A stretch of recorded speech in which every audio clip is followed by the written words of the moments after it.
I just want to read to you from Dr. Lisa Mosconi's book, Brain Food. Now, she's a neuroscientist and she runs an Alzheimer's prevention clinic in New York. And she's done research on the brain. They've done brain imaging scans.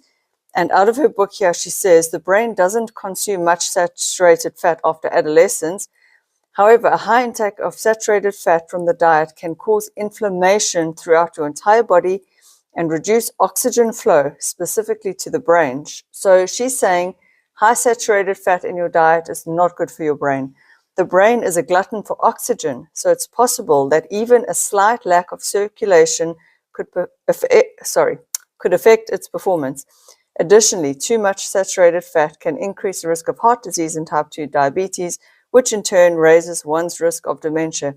She's saying that brains that get too much saturated fat in the diet, so the people who eat too much saturated fat in their diet, their brains actually don't look so healthy on the brain scans. She says, one example among many, a study of over 800 elderly participants showed that those who consistently ate the most saturated fat had up to 4 times the risk of developing cognitive deterioration as they aged as compared to those who ate the lowest amount.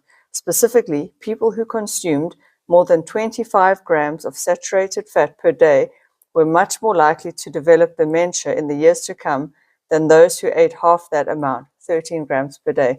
I find this quite sobering and eye-opening, especially in the world of keto or banting. High-fat diets are promoted. Carnivore diets, high in saturated fat. No one looks at the effect of saturated fat on the brain. Well, she does in her book. The book came out in 2018. And I think there's much to be learned from her. Google her. She's amazing. She's done a TED Talk.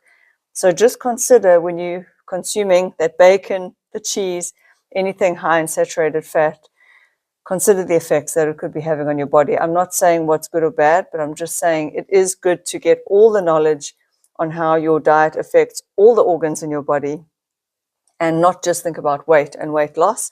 And please do Google Dr. Lisa Mosconi.